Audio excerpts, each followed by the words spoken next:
The forgotten outpost.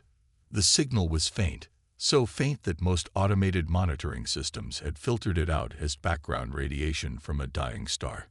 But station observer Xelith Tanar wasn't most systems. His 6 neural tendrils twitched as they detected the pattern. Something deliberately encoded, not random noise. Computer, isolate frequency band K639 and amplify, he commanded, his voice barely a whisper in the silent monitoring chamber of Outpost Helios. The holographic display flickered, reconstructing the waveform. 3 pulses, pause. 3 pulses, pause. Then words, fragmented but unmistakable. Help us. Containment breach. They're loose. Xelith's respiratory sacs contracted in shock. The signal's origin was clear. Research Station Omega-12, officially decommissioned 7 standard cycles ago after a catastrophic environmental failure. At least, that was the story the Galactic Consortium had told everyone. Computer, verify source, and timestamp. Source confirmed. Research Station Omega-12. Signal timestamp. Current. Message is being transmitted in real time. Impossible. The station had been evacuated, stripped of essential technology, and sealed. No one should be alive there, let alone broadcasting distress signals. Xelith's tendrils curled anxiously as he opened a priority channel to Consortium Central Command. This was beyond his authority to handle alone. 12 hours later, the signal had been thoroughly analyzed, categorized, and promptly buried under 17 layers of bureaucratic protocol.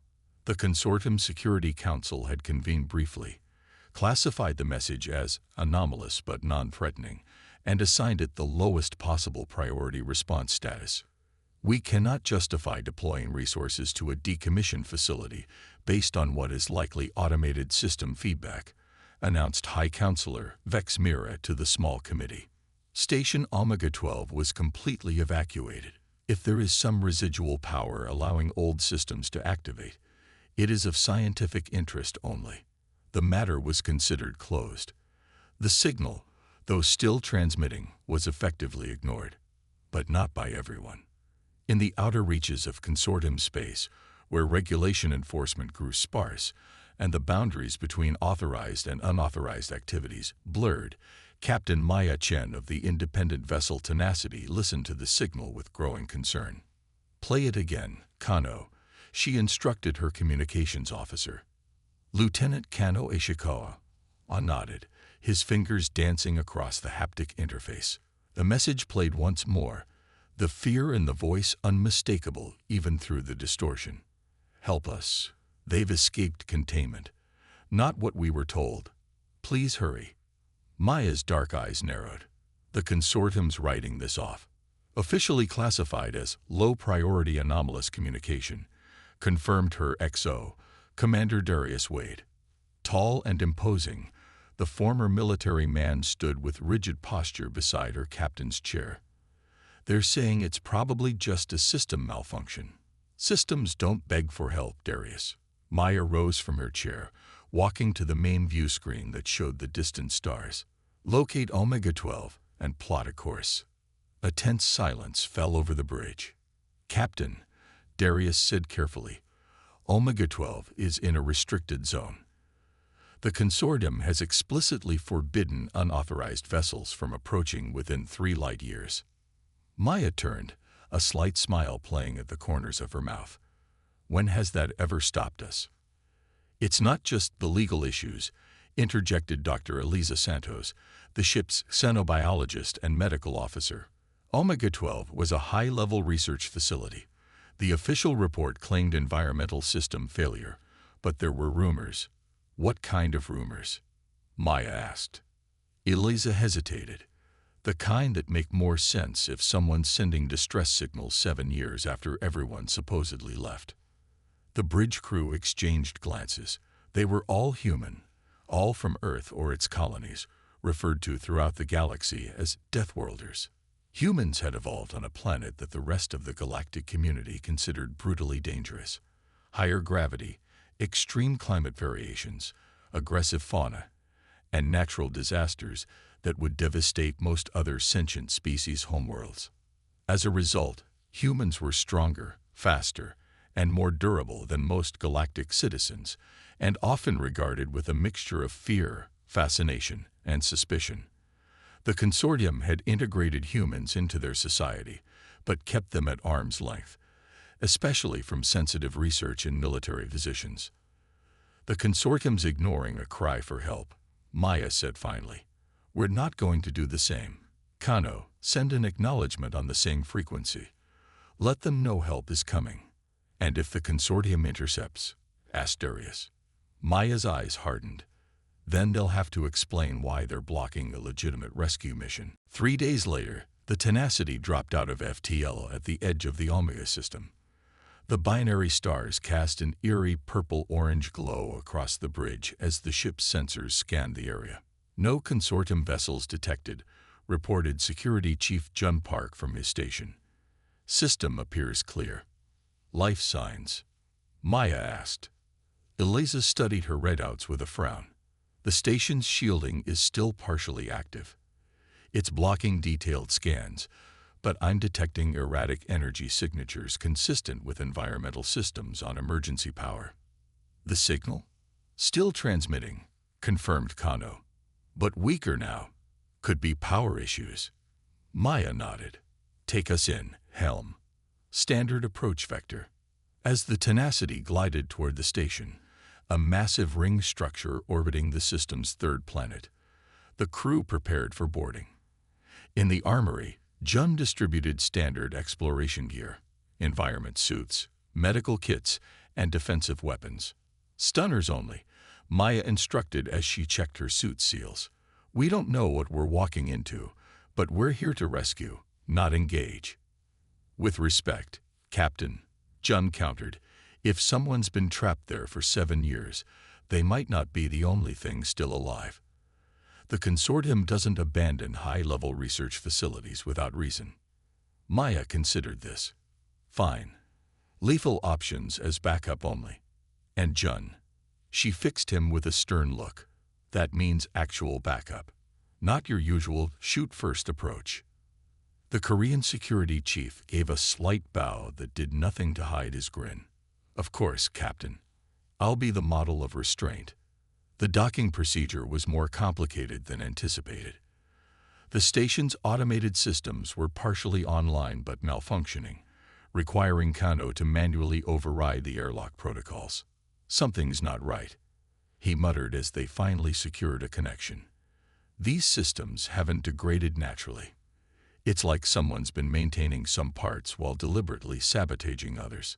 The boarding team consisted of Maya, Jun, Eliza, and engineer specialist Viktor Kuznetsov, a burly Russian with an uncanny ability to make any technology work through what the crew jokingly called percussive maintenance. As they stepped through the airlock into the station's outer ring, their suit lights cut through the darkness. Emergency lighting cast long shadows down curved corridors, and the air, while breathable according to their sensors, felt heavy and stale. "Gravity's at about 80%, noted Victor, checking his instruments. Life support functioning at minimal levels." Maya activated her comm. "Kano, can you pinpoint the signal source?" "Inner research section, Captain. Level 4, Section C." They moved cautiously through the station. Signs of hasty evacuation were everywhere. Abandoned personal items, dropped tools, overturned furniture. But there was something else too: claw marks on walls, impact dents in reinforced doors, and dark stains that Eliza confirmed were blood from multiple species. "This wasn't an orderly evacuation," Jun said grimly, his weapon at the ready. "This was a panic." As they approached Level 4, the damage grew worse.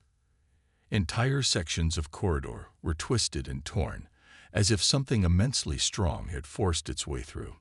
"The signal's just ahead," Maya whispered, pointing to a sealed laboratory door. "Victor." The engineer examined the control panel. "Security lockdown. Give me a minute." While Victor worked, Eliza's scanner picked up something new. "Captain, I'm detecting multiple life signs now." Faint, but definitely there, behind this door and scattered throughout nearby sections. Survivors after all this time? Jun sounded skeptical. Victor grunted in satisfaction as the door's locking mechanism disengaged with a heavy clunk. Got it.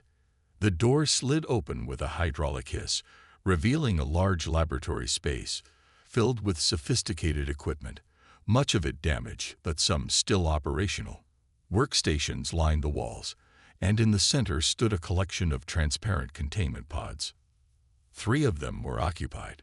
Inside each, floating in a pale blue suspension fluid, was a different alien being. They appeared to be in stasis, but as the team entered, their eyes opened. One of them, a spindly insectoid creature with gleaming black eyes, pressed a 3-fingered hand against the inside of its pod. Its mandibles moved, and a mechanized voice emerged from a nearby console. "You came. You actually came." The mechanical translation couldn't mask the disbelief in the creature's voice. "But you're not consortium. You're humans." Maya stepped forward. "I'm Captain Maya Chen of the independent vessel Tenacity. We received your distress call." The alien's compound eyes reflected their suit lights. "My name is Dr. Kulvex. I am the lead cynobiologist for Project Chimera." A pause, then. "The consortium abandoned us here, left us to die when the specimens escaped." "Specimens?" Eliza asked, moving closer to examine the pod's life support systems. Dr. Kulvex's mandibles clicked rapidly, a sign of agitation.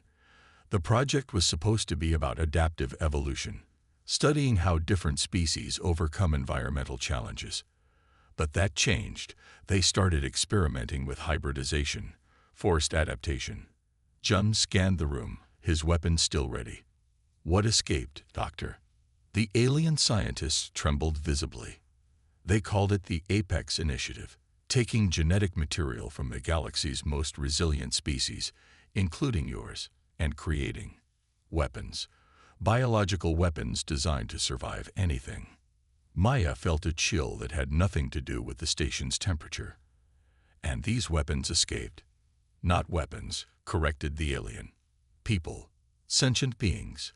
They escaped because they knew what was being done to them was wrong." Dr. Kulvex's voice grew quieter. "And they're still here. Hunting. Waiting." As if on cue, a low, rumbling growl echoed from somewhere in the darkened lab, and movement flickered at the edge of their lights. Maya's hand went to her own weapon. "How many?" "Originally, 12 prototypes." The alien's eyes darted nervously to the shadows. "But they've been adapting, evolving, and they're very, very angry." The growl came again, closer this time, and Jun snapped his weapon toward the sound. "Captain, movement at your 3 o'clock." Maya turned slowly. At first, she saw nothing but shadows. Then, emerging from the darkness, a figure appeared, humanoid in basic shape, but wrong in proportions.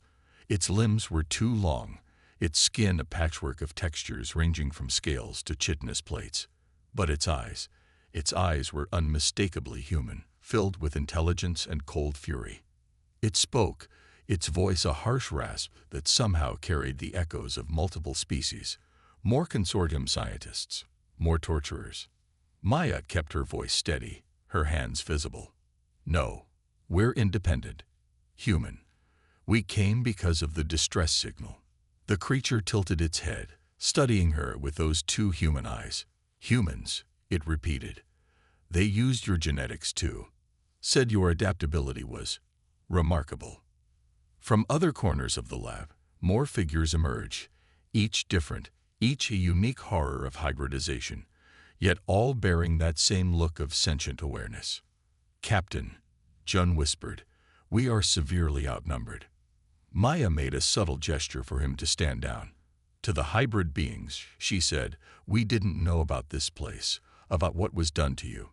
But we're here now, and we can help." The lead creature's laugh was like stones grinding together. "Help.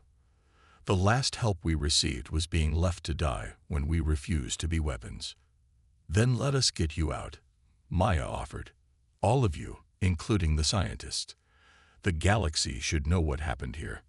The creature stepped closer, looming over Maya. Despite being a Deathworlder herself, she felt a primal fear at its presence. "Why would we leave?" it asked softly. "The hunters have become very comfortable in their new hunting ground." Dr. Klevex's mechanized voice cut through the tension. "Please, we've been prisoners here for 7 years. The consortium thinks we're dead. They never intended for anyone to find us." The hybrid being turned its gaze to the contained scientist.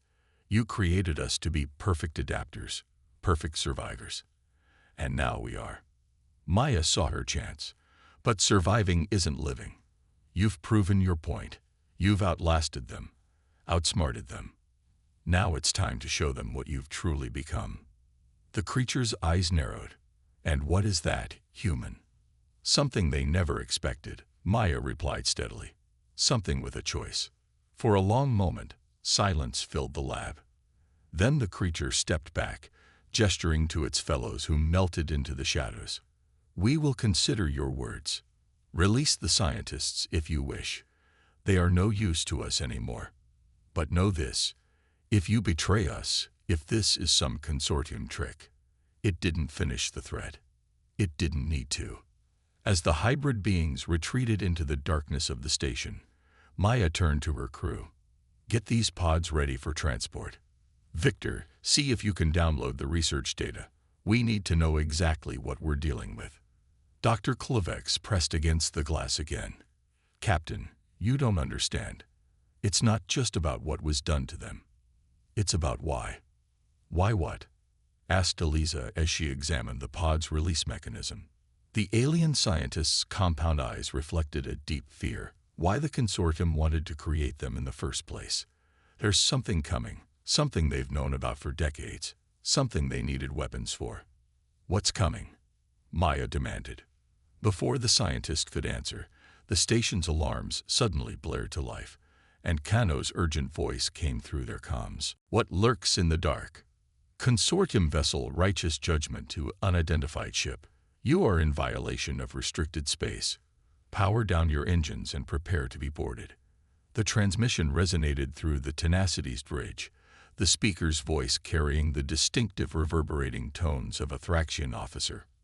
On the main screen, the consortium cruiser loomed, 3 times the size of the Tenacity, its weapon systems already powering up. "Respond with standard identification only," Maya instructed Kano as she hurried back to the bridge with June. They'd left Eliza and Victor to continue working with the scientists. "Acknowledge their presence but make no mention of the station or why we're here." Darius moved closer, keeping his voice low. "They wouldn't send a heavy cruiser just for a border violation, Maya. They know exactly why we're here." "Which means they've been monitoring the distress signal all along," she agreed grimly. "They just didn't expect anyone to actually respond." The consortium ship was maneuvering into position to cut off any potential escape route. Their response to Kano's transmission came swiftly. "Human vessel, you are ordered to surrender immediately. Your unauthorized presence at Research Station Omega-12 constitutes a Level 1 security breach. Prepare for boarding and detention." Maya straightened her uniform jacket, her decision already made. "Kano, open a channel." When the connection established, she faced the screen with calm authority. "This is Captain Maya Chen of the independent vessel Tenacity. We are conducting a rescue operation in response to a distress signal, as is our right and obligation under Galactic Common Law, Section 19.3. The alien commander's face appeared on screen, scaled and ridge-plated, with vertical pupils that narrowed in obvious displeasure. "Captain Chen, I am Commander Vrax of the Galactic Consortium Security Force. There is no authorized personnel on that station. It was decommissioned 7 years ago."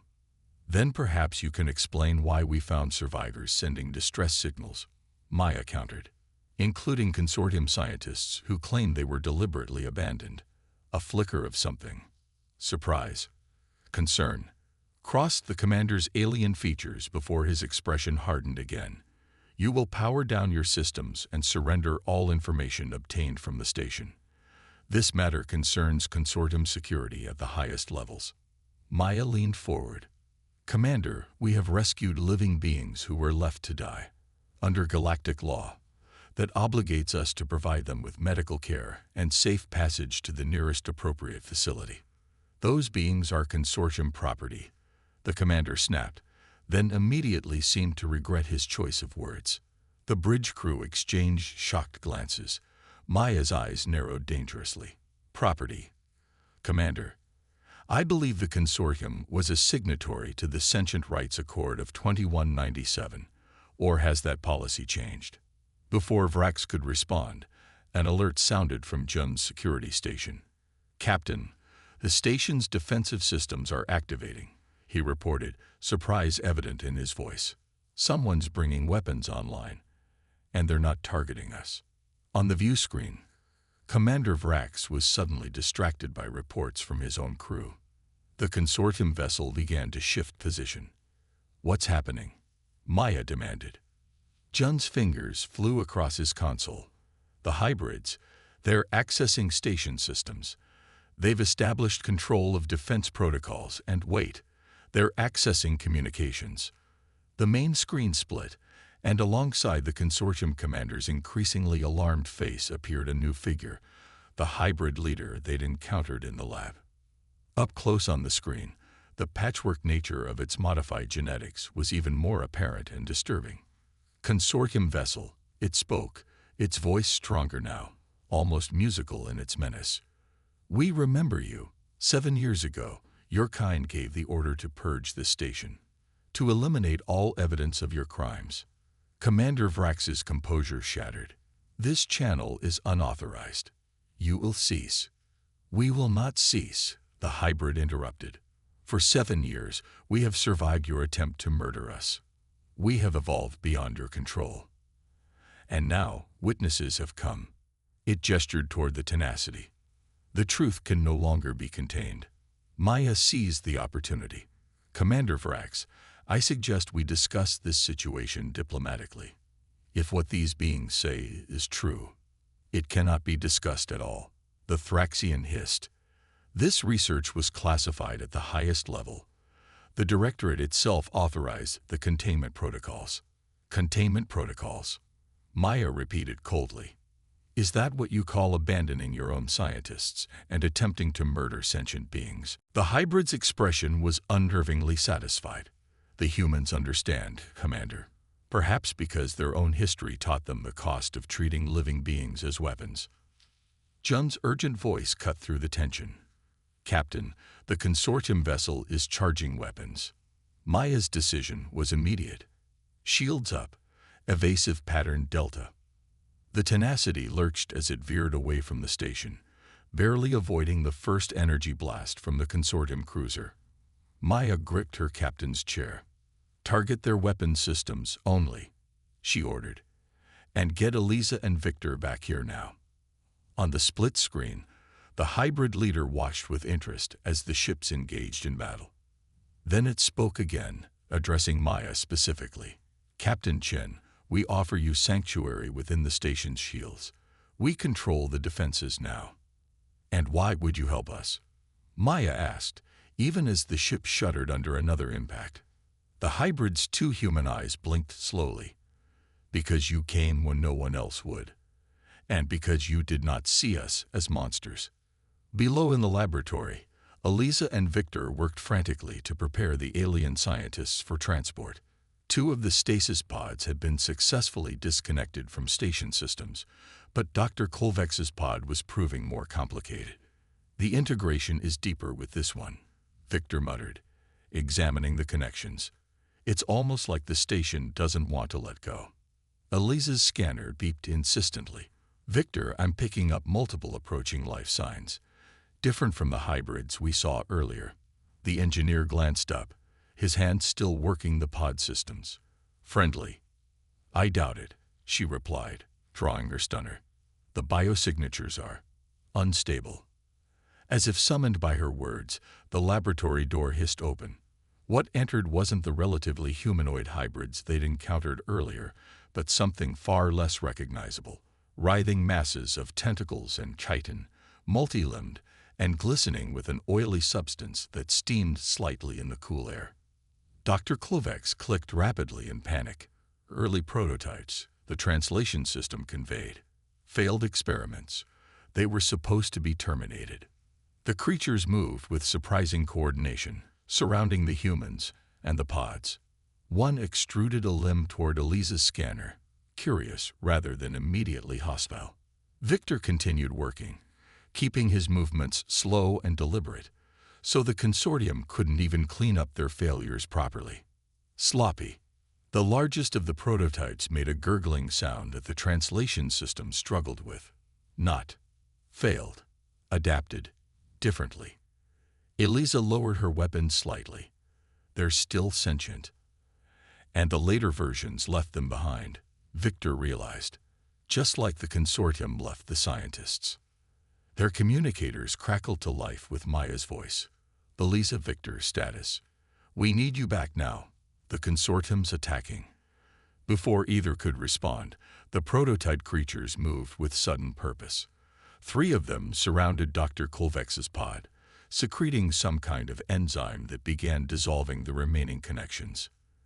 They're helping us, Elisa breathed in surprise. The station shuddered as something impacted against its shields. The prototype that had spoken extended what might have been a limb toward Victor's toolkit, selecting instruments with surprising dexterity and applying them to the pod systems. Escape, together. It managed through the translator. Victor nodded, understanding. The enemy of my enemy. Captain. Elisa called into her communicator. We've got unexpected assistance down here. And we've discovered something else. There are more survivors than we thought. Early prototypes, still alive, still sentient. Maya's response was immediate. Can they travel? The station shields are holding for now, but we need to make our move soon. The prototypes had successfully freed Dr. Kolvex's pod and were now creating some kind of organic harness system to move all 3 pods. That's ingenious, Victor admitted, watching them work. To the communicator, he said, they've got transportation handled, Captain. But there's no way the tenacity can accommodate everyone. There was a pause before Maya responded. Then we need a new plan. Get to Docking Bay 3. Our new allies have an idea. On the bridge, Maya studied the tactical display with growing concern. The consortium cruiser had called for reinforcements. 2 more vessels were en route, less than an hour away. The hybrid leader, who had introduced itself as Nexus, stood beside her, its eyes fixed on the same display. You cannot defeat 3 warships, it stated matter-of-factly. I'm open to suggestions, Maya replied, equally direct. Nexus gestured to the station schematics. This facility was designed for more than research. It can move. Darius looked up sharply. The entire station is mobile. It was meant to be deployed to different systems, to study native life in its natural environment. Nexus explained. The drive systems are old but functional. Can we get it functioning in time? Maya asked. The hybrid's expression shifted into something almost resembling a smile. We have been repairing it for 7 years, Captain. Preparing for this moment. Jun frowned. Why didn't you just leave? And go where? Nexus countered. What place exists in this galaxy for beings like us? We needed leverage. Evidence. Witnesses. It turned those disconcertingly human eyes back to Maya. Now we have all 3. Darius leaned closer to Maya. We'd be aiding fugitives from the consortium. That makes us criminals too. We're already criminals by their definition, she replied quietly. The moment we answered that distress call, her decision crystallized. Kano, prepare to dock the tenacity within the station's bay. We'll use the station's FTL capabilities to jump us all out of here. And then what? Darius pressed. Maya's expression hardened. Then we take this evidence to someone who can't ignore it. The Independent Worlds Alliance has been looking for leverage against the consortium for years. This is it. The next hours were a blur of coordinated chaos. The tenacity docked within the massive station as the consortium cruiser continued its assault on the shields. Eliza and Victor arrived with the scientist pods and their unexpected prototype allies. The hybrids worked with remarkable efficiency to prepare the station's long-dormant drive systems. In the control center, Maya watched as Victor worked alongside several hybrids to route power to critical systems. The consortium designed them too well. The engineer commented as a hybrid with six-fingered hands rewired a complex circuit in seconds. They wanted perfect adaptive organisms, and they got them. Perfect enough to turn on their creators, Maya noted. Nexus approached, moving with that unnerving fluid grace. The station will be ready to jump in 10 minutes. The shield integrity is at 43% and falling. And after we jump, the consortium will hunt us. Let them, the hybrid replied. We have evolved beyond what they created. We are no longer weapons. We are survivors. Maya studied the being thoughtfully. What will you do if we succeed? If the evidence forces the consortium to acknowledge what they did? Nexus was silent for a moment. We will claim this station as our world, our home. And we will continue to evolve, but by our choice, not theirs. The station rocked violently as another blast impacted the weakening shields. Captain, Kano called from his temporary station. Shield failure imminent. 3 minutes at most. Reroute emergency power, Maya ordered. We need those 3 minutes. As the crew and hybrids worked frantically, Dr. Kulvex, now conscious and supported by a breathing apparatus, approached Maya. I tried to stop it, the alien scientist said weakly. When I realized what they were doing to these beings, I sabotaged what I could. That's why they left us behind. Punishment. Save your strength, Doctor, Maya told him. You'll have a chance to testify about everything that happened here. The scientist's compound eyes flickered. You need to understand. The consortium didn't create these beings as weapons against other governments. They created them as weapons against what's coming. Maya felt a chill. What's coming? Something from beyond the galactic rim. Something that destroyed 2 of our deep space outposts. The Directorate kept it classified, but they're terrified. The aliens' breathing grew labored. They believe only highly adaptable life forms have any chance of survival. Before Maya could respond, Victor shouted from across the control room. Drives online. We can jump. Shields at 12%. Kano called. Structural integrity compromised in sections 18 through 24. Maya made her decision. Execute jump now. Get us out of here. The massive station hummed as energy coursed through systems dormant for years. Outside, the consortium cruiser fired what would have been a killing blow, only to have its energy blast pass through empty space as the station vanished into FTL. The vibration of the jump drives finally subsided, and Maya found herself standing beside Nexus at a viewport, watching unfamiliar stars come into view. We made it, she said quietly. The hybrid nodded. The first step. Your ship's AI calculated a random jump to avoid immediate pursuit. We are approximately 12 light-years from consortium space, near the independent world's border. Maya turned to face the being directly. What Dr. Klovex said about something coming from beyond the rim. Is that true? We have seen the classified files, Nexus confirmed. The consortium encountered something they could not understand, could not defeat. Their answer was to create us. A pause. They were right about one thing. Adaptation is the key to survival. But they went about it the wrong way. Maya finished. Yes, forced evolution, engineered without consent. It created weapons, not allies. The hybrid's eyes seemed to look beyond the viewport to some distant point. But perhaps what they intended doesn't matter anymore. We exist. We have evolved. And now we have a choice about what we become next. Maya considered this. The independent worlds will want to use you too, as leverage against the consortium. We are aware. But being recognized as sentient beings with rights is the first step toward true freedom. Nexus turned its gaze from the stars to Maya. Your kind knows this journey well.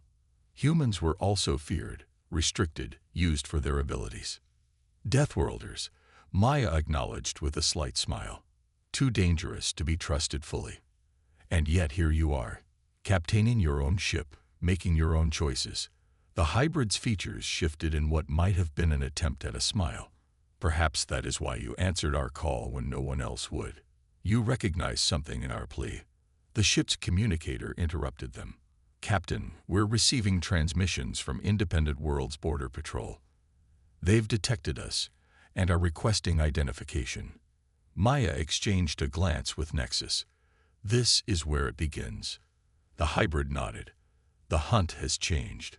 Now we are no longer the hunted. We are the witnesses. And the consortium will learn what it means to face what they created. As Maya turned to respond to the hail, she reflected that the galaxy was about to change irrevocably. The secrets buried on Station Omega-12 wouldn't stay buried any longer. The Deathworlders, human and hybrid alike, had ensured that. The consortium had sought to create the perfect weapon. Instead, they had created something far more dangerous. Beings who could think for themselves, who could adapt not just physically but morally, who could choose their own path. And perhaps, Maya thought as she prepared to reveal the consortium's crimes to the wider galaxy, that was the most powerful adaptation of all.